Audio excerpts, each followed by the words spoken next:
আসসালামু আলাইকুম, সকলকে স্বাগত জানাচ্ছি বাংলাদেশের প্রথম অনলাইন ভিত্তিক ইঞ্জিনিয়ারিং স্কুল সফটম্যাক্স অনলাইন স্কুলের পক্ষ থেকে।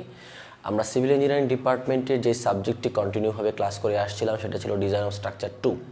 স্ট্রাকচার ডিজাইন 2 পার্টে আমরা যে অধ্যায়টি কন্টিনিউ করছিলাম সেটা ছিল 2A স্ল্যাব ডিজাইন। আমরা 2A স্ল্যাব ডিজাইনের উপরে কিছু থিওরিটিক্যাল ক্লাস, কিছু ফর্মুলা, কিছু কন্ডিশন এবং একটা ম্যাথমেটিক্স সমাধান করেছি, ডিজাইন করেছি। একটা ম্যাথমেটিক্স, একটা 2A স্ল্যাবের পূর্ণাঙ্গ ডিজাইন সম্পূর্ণ করেছি ইতিপূর্বে ক্লাসে। আমরা এ পর্যায়ে 2A স্ল্যাবের লোড ক্যালকুলেশন ফর্মুলাটা শিখব। অর্থাৎ আমরা কিন্তু প্রিভিয়াস ক্লাসে ম্যাথমেটিক্সের আগে আমরা লোড ডিস্ট্রিবিউশন, মোমেন্ট ডিস্ট্রিবিউশন এবং আমাদের অংশগুলোকে, স্ট্রিপগুলোকে ক্লাসিফিকেশন করার যে প্রসিডিওরগুলো সেগুলো শিখেছি।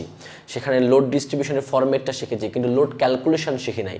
লোডের ডিস্ট্রিবিউশনটা আমরা করতে পারি 2A স্ল্যাবের ক্ষেত্রে, কিন্তু লোডের ডিস্ট্রিবিউশনের সময় লোডটা কোন ফর্মুলাতে আমরা ক্যালকুলেশন করব সেই ফরম্যাটটা আমরা শিখি নাই। বাট আজকের ক্লাসে আমরা শিখব। এই প্রশ্নটা আমাদের সেমিস্টার ফাইনাল পরীক্ষাতে আসে, অনেক সময় এইভাবেও আসে। অনেক সময় বলা হয় একটা দ্বিমুখী স্ল্যাবের শর্ট স্প্যান এবং লং স্প্যান বরাবর প্রতি মিটার দৈর্ঘ্যে লোডের পরিমাণ নির্ণয় করো, অথবা বলে দিল দ্বিমুখী স্ল্যাবে উভয় ডিরেকশনে প্রতি মিটার দৈর্ঘ্যে বা ইউনিট লোডের পরিমাণ বের করো। সেমিস্টার ফাইনাল পরীক্ষাতে সংক্ষিপ্ত প্রশ্নে এই প্রশ্নটা প্রায়ই আসে। তো আমরা এটা সমাধান করব। খুবই গুরুত্বপূর্ণ একটা প্রশ্ন। সমাধান করার ক্ষেত্রে আমাদেরকে একটা 2A স্ল্যাব যদি আমরা ড্র করে নিই, আশা করি আমাদের জন্য এটা সুবিধা হবে। মনে করছি এটা একটা 2A স্ল্যাব। মনে করলাম এটা একটা 2A স্ল্যাব।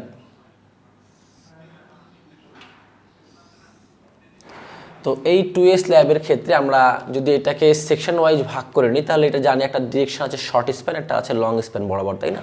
তাহলে আমরা বলতে পারি এটা হচ্ছে লং স্প্যান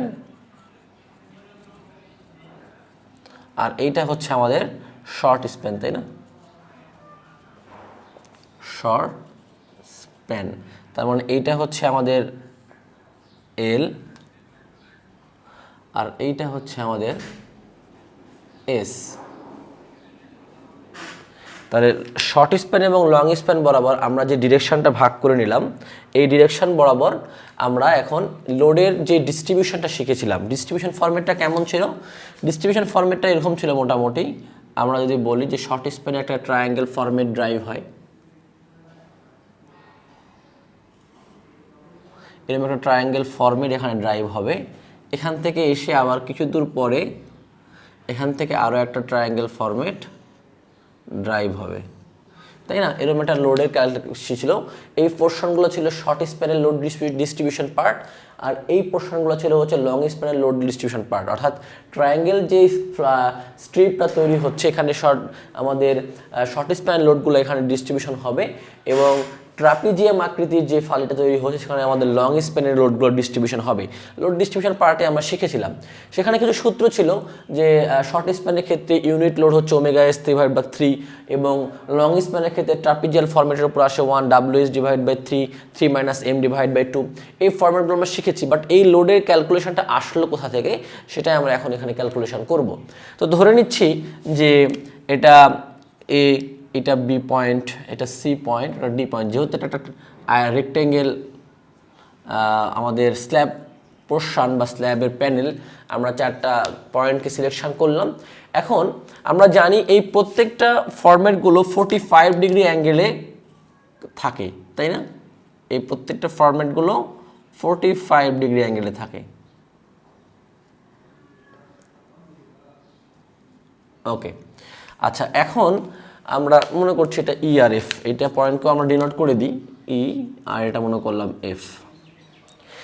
এই যে শর্ট ডিরেকশন বলি অথবা লং ডিরেকশন বলি, যেটাকে আমরা ক্লাসিফিকেশন করেছি, অর্থাৎ ক্লাসিফিকেশন বলবো না, যেটাকে আমরা অংশে ভাগ করেছি, ট্রাপিজি এবং ট্রায়াঙ্গেল, এগুলোর যে ডেপথগুলো আছে, অর্থাৎ এন্ড কন্ডিশন থেকে, এটা তো এন্ড পয়েন্ট, তাই না? এটা হচ্ছে আউটার সারফেস বলা হয়, এগুলোকে বলা হয় আউটার সারফেস। এই আউটার সারফেস থেকে ইনার সেকশনের যে ডেপথ, এই ডেপথকে বলা হয় হচ্ছে এই যে ডেপথ। এই ডেপথটা কি তাহলে এই ডেপথগুলো হচ্ছে আমাদের S/2, অর্থাৎ টোটাল অংশের অর্ধেক, শর্ট স্প্যানের অর্ধেক। তাহলে এটা হচ্ছে আমাদের S/2। তাহলে ওটা যদি S/2 হয় তাহলে এদিকেও S/2ই হবে আমাদের, তাই না? এদিকেও আমাদের S/2 হবে। এটা হচ্ছে ডেপথ, এই ফালিগুলোর ডেপথ। তাহলে আমরা এখন প্রথমত শর্ট স্প্যানের ক্যালকুলেশন করি। ফার্স্ট আমরা করবো কার জন্য? শর্ট স্প্যানের লোড ক্যালকুলেশন। শর্ট স্প্যানের লোড ক্যালকুলেশন, লোড ক্যালকুলেশন। তাহলে শর্ট স্প্যান লোড ক্যালকুলেশন করতে হলে আমরা জানি এখানে ইউনিট লোড পড়ছে, তাই না? এখানে ইউনিট লোড পড়ছে। তাহলে আমরা যদি বলি টোটাল এই বিসিএফ এই ত্রিভুজের উপরে কতটুকু লোড পড়ছে, তাহলে আমরা বলতে পারি বিসি সাপোর্টের উপর প্রযুক্ত লোডের পরিমাণ, অর্থাৎ এই যে বিসি হচ্ছে শর্ট স্প্যান বরাবর, তাই না? তাহলে আমরা বলতে পারি বিসি সাপোর্ট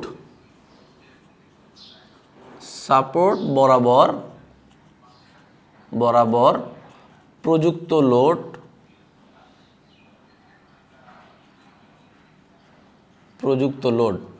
বি সাপোর্ট বরাবর প্রযুক্ত লোড কত হবে? আমাদের লোড সমান আমরা জানি কি আমাদের ইউনিট লোড হচ্ছে ওমেগা, তার সাথে গুণ যুক্ত হবে কি টোটাল বিসি পার্টটা, তার মানে কি হাফ ইন্টু ভূমি গুণ উচ্চতা, তার মানে হাফ ভূমি হচ্ছে এস, উচ্চতা হচ্ছে এস ডিভাইড বাই 2, তাই না?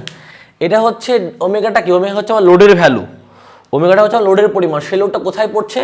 সেই লোডটা পড়তেছে পুরো বিসি সাপোর্ট বরাবর, তার মানে কি পুরো ট্রায়াঙ্গেল ফরম্যাটে পড়ছে। তাহলে টোটাল লোড যদি আমি ক্যালকুলেশন করতে চাই, বি এবং সি এর মধ্যবর্তী টোটাল লোড ক্যালকুলেশন করতে চাইলে আমার শর্ট স্প্যান বরাবর লোড আসবে কত? Half into total area into load. যদি তাই হয় তাহলে আমরা এখান থেকে পাচ্ছি কি? আমরা এখান থেকে পাচ্ছি হচ্ছে omega S square divide by 4, এই পার্টটা পাচ্ছি।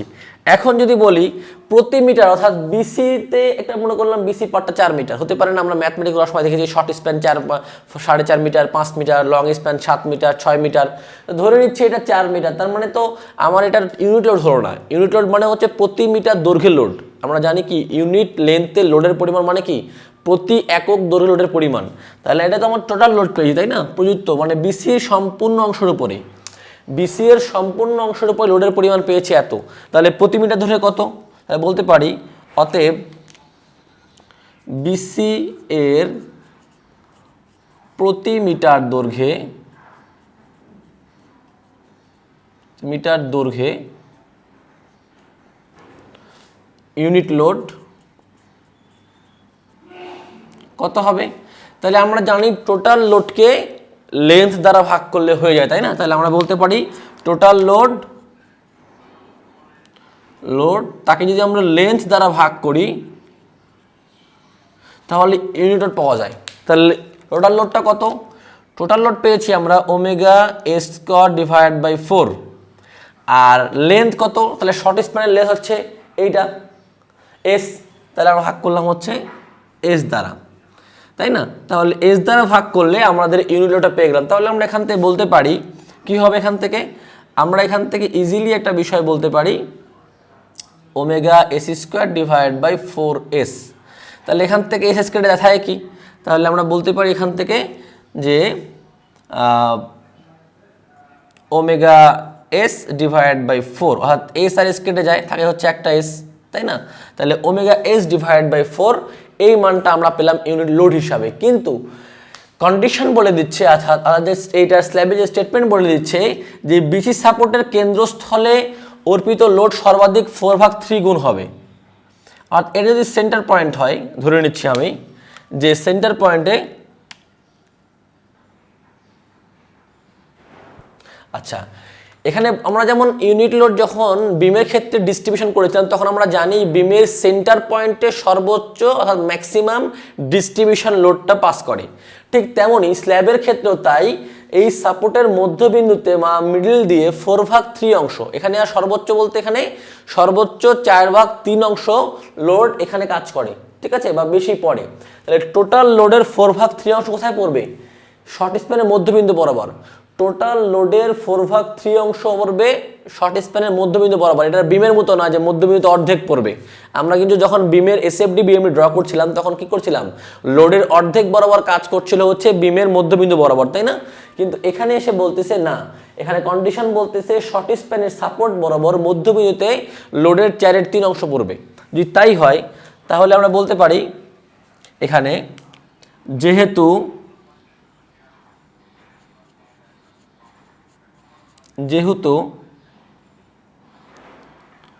যেহেতু বিসি সাপোর্টের এর মধ্যবিন্দুতে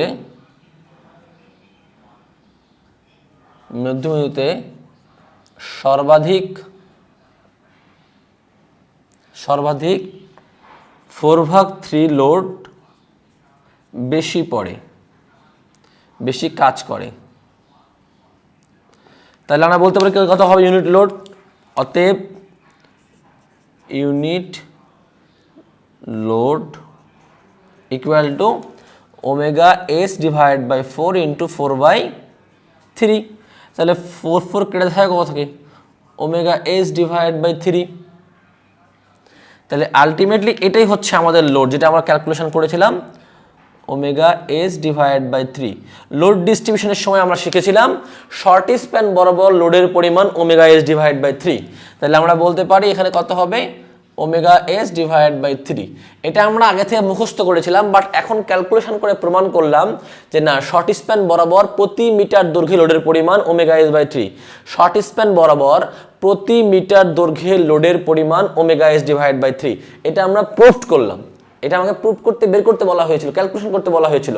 তাহলে এটাই হচ্ছে আমাদের ইউনিট লোড। এটা হচ্ছে লোড পার লেন্থ বা ওয়েট, এটা লোড পার লেন্থ বলি আমরা, লোড পার লেন্থ। প্রতি মিটার দৈর্ঘ্যে লোডের পরিমাণটা হচ্ছে আমাদের এইটা, ঠিক আছে। এটা আমরা ক্যালকুলেশন করলাম, এটা শর্ট স্প্যান বরাবর অনলি, কিন্তু আমরা শর্ট স্প্যান বরাবর করেছি। আশা করি এটা আমরা বুঝতে পেরেছি যে আমরা আগে মুখস্থ করেছিলাম ওমেগা এস ডিভাইড বাই 3। আমরা আগে বের করেছিলাম যে ওমেগা এস ডিভাইড বাই 3, সেটা ছিল হচ্ছে মুখস্থ ছিল আমাদের শর্ট স্প্যান বরাবর লোডের পরিমাণ প্রতি মিটার দৈর্ঘ্যে। এখন আমরা ক্যালকুলেশন করে প্রুফ করলাম যে না, শর্ট স্প্যান বরাবর লোডের পরিমাণ আসলে ওমেগা এস ডিভাইড বাই 3। এখন আমরা ক্যালকুলেশনে যাব হচ্ছে লং স্প্যান। তাহলে ক্যালকুলেশন যদি আমরা লং স্প্যানে আসি, তাহলে আমরা এখান থেকে শুরু করবো, এতটুকু আমাদের প্রয়োজন নেই, আমরা লিখে নিয়েছি মানটা। তাহলে আমরা আসি হচ্ছে এবার লং স্প্যান বরাবর লোডের পরিমাণ। তাহলে আমরা ক্যালকুলেশন করব হচ্ছে লং স্প্যান বরাবর লোডের পরিমাণ ক্যালকুলেশন করব। আচ্ছা, তাহলে যদি শুরু করি আমরা লং স্প্যান বরাবর লোড ক্যালকুলেশন। লং স্প্যান বরাবর লোড ক্যালকুলেশন। তাহলে লং স্প্যান বরাবর লোড ক্যালকুলেশন করতে গেলে এই ফরম্যাটটা আমাদের ক্যালকুলেশন করতে হবে। তাহলে এই ফরম্যাটটা আর এই ফরম্যাটটা আমাদের ট্রাপিজিয়াম ফরম্যাট, তাই না? দেখতে পাচ্ছি আমরা ট্রাপিজিয়াম ফরম্যাট। তাহলে আগে একইভাবে যদি বলি আমরা যে এ বি সাপোর্ট বরাবর, হেয়ার এ বি সাপোর্ট বরাবর টোটাল লোড, টোটাল কার্যকরী লোড, কার্যকরী লোড বা টোটাল লোড, টোটাল কার্যকরী, টোটাল লোড বলি আমরা, টোটাল লোড কত হবে? টোটাল লোড হবে হচ্ছে ওমেগা ইনটু লোড, তার সাথে আমাকে গুনতে হবে কি, into A B E F, তাই না? অর্থাৎ ট্রাপিজিয়াম, ডাব্লু ইন্টু লোড ইন্টু ট্রাপিজিয়ামের এরিয়া, এরিয়া, ঠিক আছে। আচ্ছা, trapezium area, A B E F এর এরিয়া। যদি তাই হয় তাহলে আমরা বলতে পারি লোড তো লোডের জায়গায় থাকলো, এখন এ বি ই এফ অথবা সি ডি ই এফ যাই বলি না কেন, এটা ট্রাপিজিয়ামের এরিয়া কত। তাহলে এরিয়া ক্যালকুলেশন করতে হলে আমরা জানি ক্যালকুলেশন হচ্ছে বিপরীত দুই বাহুর যোগফল ভাগ 2 ইন্টু উচ্চতা। আমরা জানি ট্রাপিজিয়ামের ক্ষেত্রফল, আমি যদি একটা ট্রাপিজিয়ামকে একটু ভিন্নভাবে এখানে ড্র করি, এটা হচ্ছে আমার ছোট বাহু, এইটা, এইটা, এইটা, তাই না?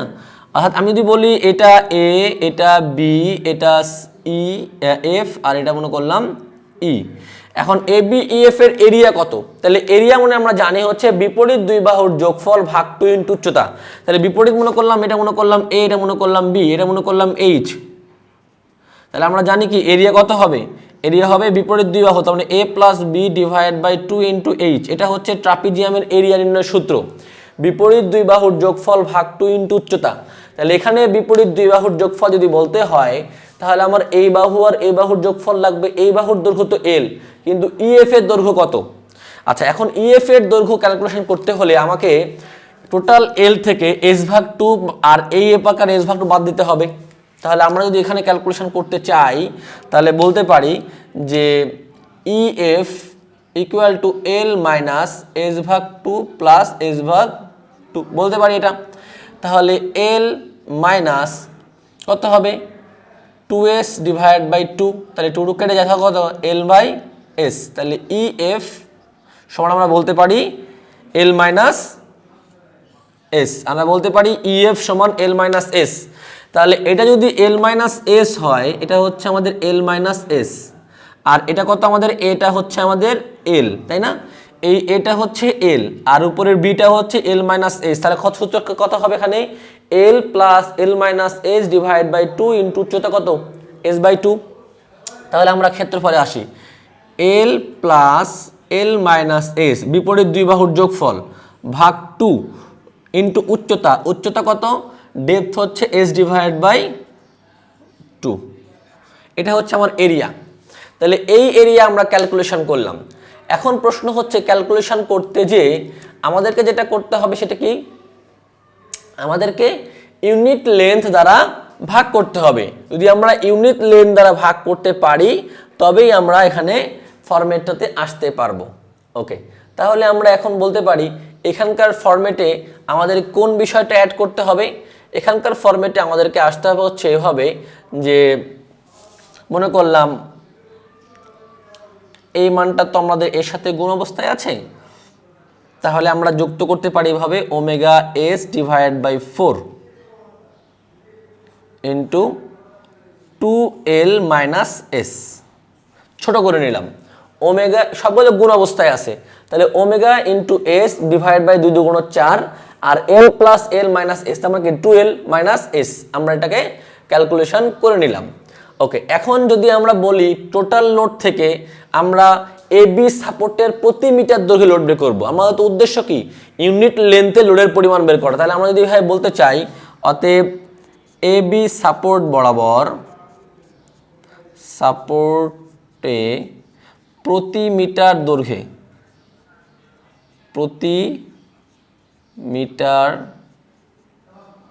দৈর্ঘ্যে লোড, তাহলে প্রতি মিটার দৈর্ঘ্যে লোড বের করতে গেলে আমাদের ফরম্যাটটা কি হবে, আমরা বলতে পারি প্রতি মিটার দৈর্ঘ্যের লোড হচ্ছে টোটাল এই লোডকে, ফরম্যাটটা আগে ফরম্যাটটাই total load divide by length,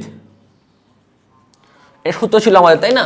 তাহলে টোটাল লোডটা কত হবে আমাদের, টোটাল লোড হচ্ছে আমাদের omega S divide by 4 into 2L minus S, এটা হচ্ছে টোটাল লোড। এর সাথে যদি ভাগ হবে কি লেন্থ, লেন্থ কত এটার L, তাহলে নিচে L দ্বারা ভাগ করে দিলাম মানে 1/L দ্বারা ভাগ করে দেবো, তাই না? মানে L দ্বারা ভাগ করে দিলাম, L দ্বারা ভাগ করা মানে কি 1/L। ওকে, এখন আমরা ক্যালকুলেশনে আসি। ক্যালকুলেশনে যদি আসতে হয় তাহলে খেয়াল করি আমরা এই L দ্বারা শুধু সবগুলোকে ভাগ করি, আমি ওমেগা S ভাগ 4 কে রেখে দিলাম, তাহলে 2L ভাগ L minus S divide by L এরকম আসে, 2L ডিভাইড বাই L, আবার মানে দুইটার নিচে L থাকবে। যদি তাই হয় তাহলে এই L আর এই L কেটে যায়, থাকে কত এখানে অনলি 2 আর মাইনাস S বাই L। আমরা সেই সূত্র ম্যাথমেটিক্স সময় শিখেছি, ম্যাথমেটিক্সের সময় একটা রেশিও শিখেছিলাম, শর্ট স্প্যান এবং লং স্প্যানের রেশিওটা হচ্ছে M। আমরা জানি কি we know M equal to S divide by L। যদি M টা L হয় তাহলে আমরা এখানে কি লিখতে পারি, omega S divide by 4 2 minus M, omega S divide by 4 2 থাকলো আর S ভাগ L মানে M। তাহলে এটা হচ্ছে আমার ইউনিট লোড, ইউনিট লেন্থে লোডের পরিমাণ, ঠিক আছে? ইউনিট লোড না, ইউনিট লেন্থে লোডের পরিমাণ। কিন্তু এখানে একটা কন্ডিশন আছে, কন্ডিশন হচ্ছে যে AB সাপোর্ট বরাবর আমাদের প্রতি মিটার দৈর্ঘ্যে লোডের পরিমাণ, এটা হচ্ছে প্র্যাকটিক্যাল পয়েন্ট হবে, যেটা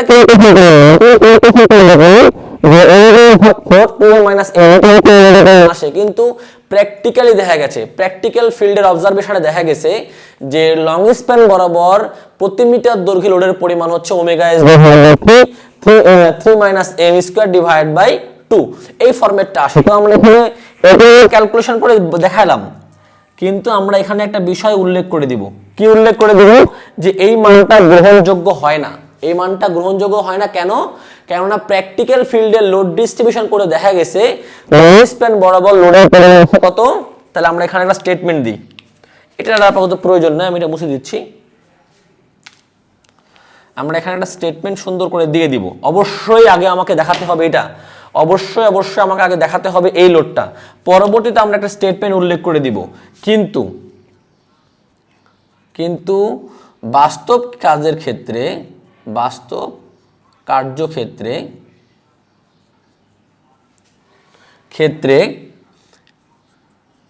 লং স্প্যান বরাবর, লং স্প্যানে প্রতি metre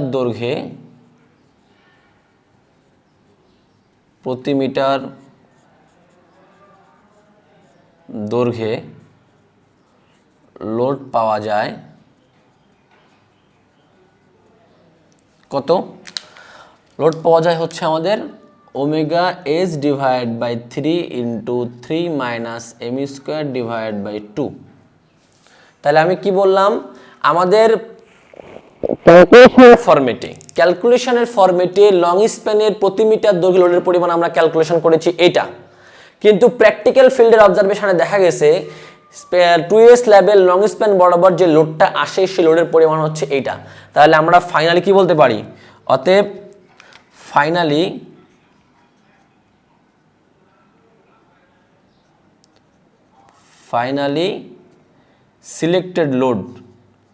selected formula omega S divide by 3 into 3 minus M square divide by 2। Finally যেহেতু এটা প্র্যাকটিক্যাল ফিল্ডে ইফেক্টিভ একটা ফর্মুলা লোডের ক্ষেত্রে, তো আমরা সবসময় এই ফর্মুলা দিয়েই আমাদের ডিজাইনগুলো কমপ্লিট করব। এটা তখন কি হয়ে যাবে, রহিত হয়ে যাবে, অর্থাৎ এটা আর অ্যাকসেপ্টেবল হবে না। প্রথমটার ক্ষেত্রে কিন্তু অ্যাকসেপ্টেবল ছিল এবং প্র্যাকটিক্যাল ফিল্ডের সাথে আমাদের ক্যালকুলেশনের ফরম্যাটটা মিল পেয়ে গেছে, এই জন্য সমস্যা হয়নি। কিন্তু লং স্প্যানের ক্ষেত্রে এসে যেহেতু প্র্যাকটিক্যাল ফিল্ডের অবজারভেশনের সাথে এটা ম্যাচ করছে না এবং এটাই সর্বাধিক গ্রহণযোগ্য, যার কারণে আমাকে বলতে হবে লং স্প্যান বরাবর ইউনিট লেন্থ লোডের পরিমাণ এখন থেকে এইটাই আমরা কার্যকর করব। অত্যন্ত গুরুত্বপূর্ণ এবং ফাইনাল পরীক্ষা আসার মতো একটা প্রশ্ন, আমরা সকলেই বুঝে এই পরীক্ষাতে এই প্রশ্নটা অ্যান্সার করার চেষ্টা করব। ধন্যবাদ সকলকে।